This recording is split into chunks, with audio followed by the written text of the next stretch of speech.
भिवंडी तालुका ग्राम पंचायत राजनौली में विनोद ठाकरे व सचिन ठाकरे के परिवार द्वारा 5वां साल श्रीमद् भागवत कथा का आयोजन, जहां पे काला का कीर्तन कोकण रत्न ह भ प श्री विश्वनाथ वारिंगर पाले द्वारा किया गया। तो वहीं पे केंद्रीय राज्य मंत्री श्री कपिल पाटिल साहब पहुंचे हुए थे, जो उन्होंने बहुत सारी अच्छी बातें बताई, जो आप हमारे चैनल के माध्यम से सुनिए।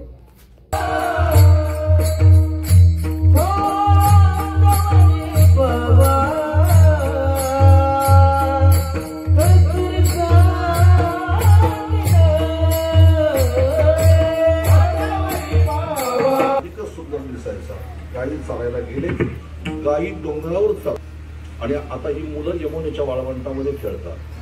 पण खेळ कुठले? मर्दानी खेळ। आज कुठेतरी बघितलं कुस्त्या आहे तुमच्याकडे, उद्या आहे का? सर्वांच्या शिदोऱ्या आपल्या शिदोरीमध्ये मिसळून त्याचा प्रसाद केला, हातातली बासरी कमरेला खोवली, घोंगडी खांद्यावर घेतली, बरं का? आणि भगवंताने डाव्या हातामध्ये असं ते पात्र घेऊन आता मुलांना प्रसाद वाटू लागला।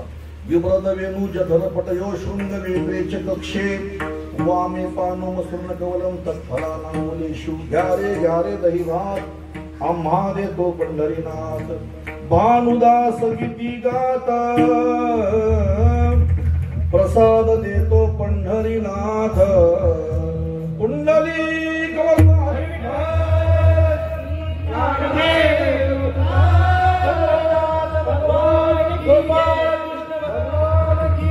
प्रसाद खाण्यासाठी, तो प्रसाद, तो आनंद पाहण्यासाठी इंद्रादी देव मृत्यू लोकांमध्ये आले। आज ओस अमरावती काला पहावया येती, देव विसरती देहभाव आपुला। पण भगवान कृष्णाने कोणालाही तो प्रसाद न देता फक्त आपल्या गोपाळांना दिला। देवांना का नाही दिला? ज्यांना स्वर्गाचं सुख गोड वाटत होतं, ज्यांना भजन नको पाहिजे होतं, त्यांना कशाला प्रसाद द्यायचा म्हटले?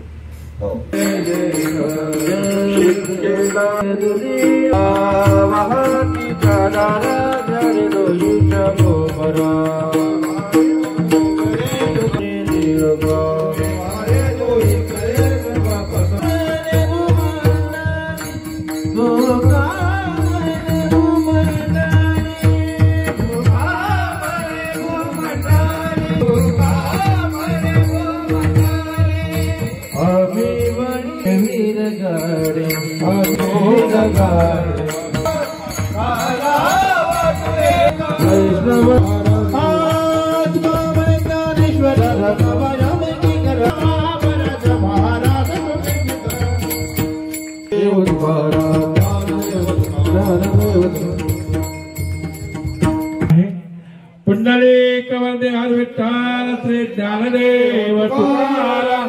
पंढरीनाथ भगवान की जय। माऊली ज्ञानेश्वर महाराज की जय। च्या निमित्ताने उपस्थित सर्व मान्यवर, उपस्थित बंधू आणि भगिनी, फार जास्त वेळ मी काही घेणार नाही। खरं तर मला 11:30ची मीटिंग होती, मी लगेच भेट देऊन जाणार होतो, पण कीर्तन, काळ्याचं कीर्तन शेवटाकडे आलं होतं म्हणून थांबलो। महाराजांनी 7 दिवसापासून जे प्रबोधन केलेलं आहे, त्याच्यानंतर मी काय प्रबोधन करणार? महाराजांनी रामायणाची ही गोष्ट आपल्याला सांगितली, पण एक गोष्ट निश्चित आहे, चांगला विचार आपल्याला ह्या सगळ्या प्रवचनातून मिळत असतो। मी रामायणाचा एक किस्सा आपल्याला सांगतो। जेव्हा रामाने सेतू बांधायला घेतला, तर आपल्याला सगळ्यांना माहिती आहे की सगळ्या वानर सेनेनी त्याच्यावर राम लिहून छोटी छोटी दगडं टाकली, तर ते पूल अरुंद झाला होता। प्रश्न असा निर्माण झाला की अरुंद पुलावरून एवढी वानर सेना जाणार कशी? रामाने सांगितलं की आधी मी त्याच्यावरून जातो, मग तुम्ही या।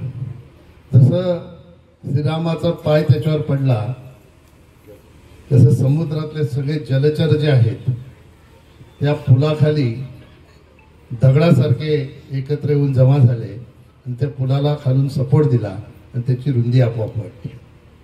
आणि त्याच्यानंतर सगळे वानर सेना रामाच्या मागे मागे त्या पुलावरून लंकेला गेले.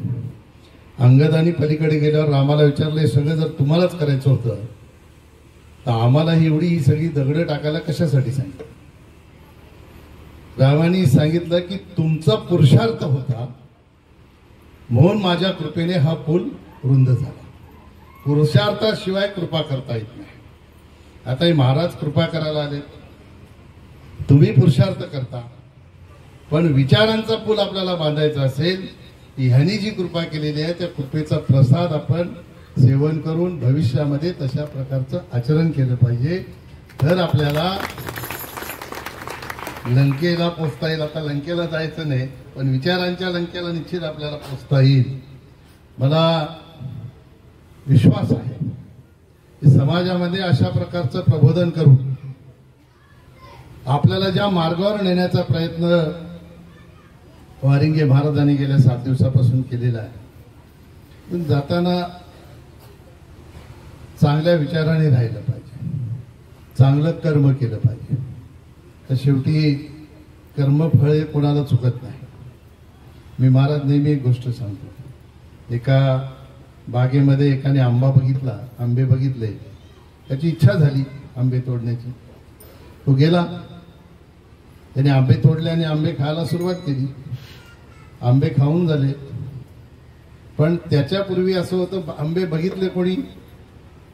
डोळ्याने. डोळे तोडू शकतात का?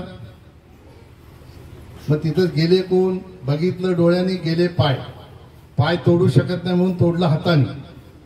हात खाऊ शकत नाही, खाल्लं तोंडाने. तोंड ठेवू शकत नाही, गेलं पोटात. आणि पोटात गेल्यानंतर त्या बागेचा माळी त्यांनी बघितलं कोणीतरी माझा आंबे चोरून खातो. तो आला धावत, त्याच्या हातात काठी होती, त्यांनी काठी मारली पाठीवर. पाठीने सांगितलं माझा काय दोष? बघितलं डोळ्यांनी, गेले पाय, खाल्लं, तोडलं हाताने, खाल्लं तोंडाने, गेलं पोटात. माझा तर काहीच दोष नाही, मला का मारला? पण जेव्हा पाठीवर काठी पडली तेव्हा अश्रू आले डोळ्यातून, ज्याने आंबा बघितला होता. हे जो चुकीचं कृत्य करेल सजा त्यालाच भोगायला. आणि म्हणून हे महाराज जे आपल्याकडे येतात आणि आपल्याला प्रबोधन करतात, ते चांगल्या विचाराने राहण्याच्यासाठी आपल्याला प्रबोधन करत असतात. त्या चांगल्या विचाराने समाजाला पुढे नेण्यासाठी, समाजाच्या हिताच्यासाठी आपलं योगदान देण्यासाठी आपण सगळ्यांनी या विचारांच्या बरोबर राहून भविष्यामध्ये काम करूया. त्याच्यासाठी तुम्हाला सगळ्यांना शुभेच्छा देतो. वारिंगे महाराज खऱ्या अर्थाने हे कोकणचं भूषण सांगितलं. आपल्याकडचे 2 महाराज आहेत, जगन्नाथ महाराज आणि एक वारिंगे महाराज. हे भूमिपुत्र आहेत आपले. आणि खऱ्या अर्थाने त्यांनी त्यांच्या क्षेत्रामध्ये, जसं माझ्या बाबतीत सांगतात की मी माझ्या क्षेत्रामध्ये काय करतो, तसं त्यांच्या क्षेत्रामध्ये ही 2 दिग्गज नावं आहेत. यांना तुम्ही कोकणापुरतं मर्यादित ठेवू नका. हे महाराष्ट्राचं भूषण आहे आणि या गोष्टीचा आपल्याला अभिमान वाटतो. श्यामने या ठिकाणी सांगितलं की वारकरी भवन भिवंडी तालुक्याला नाही. आता वारकरी भवनला जागा पहिले पाहिजे. जागा आपण शोधू आणि आपण मनात आणलं तर वारकरी भवन काय कसलंही भवन बांधू शकतो. मी काय चिंता करू नका. सगळ्यात जास्त मोठं योगदान निश्चितपणाने त्याच्यात देण्याचं काम मी करीन. आपण याच्यासाठी बसू, तुम्ही काही लोक या माझ्याकडे, चर्चा करू कुठे जागा आपल्याला त्याला घेता येईल, किंवा कोणी दानशूर आपल्यापैकी असेल त्यांनी जागा दिली तर त्या ठिकाणी आपल्याला निश्चितपणाने भिवंडीचं वारकरी भवन बांधण्यासाठी आपण पुढाकार घेऊ. पुढच्या वेळेला असं कोणाला सांगावं लागणार नाही वारकरी भवन नाही, अशी परिस्थिती निर्माण करू असा विश्वास आपल्याला सगळ्यांना मी देतो. आणि विनोद ठाकरे आणि सचिन ठाकरे त्याचे कुटुंबीय किती वर्ष झाली? 5 वर्षापासून भागवत कथा हे सतत या ठिकाणी आयोजन करतात. निश्चितपणाने त्यांना धन्यवाद दिले पाहिजेत. आता हे तर हयात चालू राहील असा मला विश्वास आहे. जय जय रामकृष्ण हरी. मस्तक या श्री क्षेत्र यांचा सत्कार श्री ज्ञानदेव तुकार पंढरीनाथ भगवान शिवभाऊ मात्रांचा सत्कार करू. सचिनदादा ठाकरे आभार मानतो. कोणी राग मानू नका, कारण सरपंच सचिनदादा ठाकरे करत आहेत असे आपण जाहीर करू. धन्यवाद. जय श्रीराम. रचनाल भगत रमेश पडे यांचे सहकारी दादा ठाकरे श्रीमद भागवत कथा सोहळा खूप शुभेच्छा देतोय.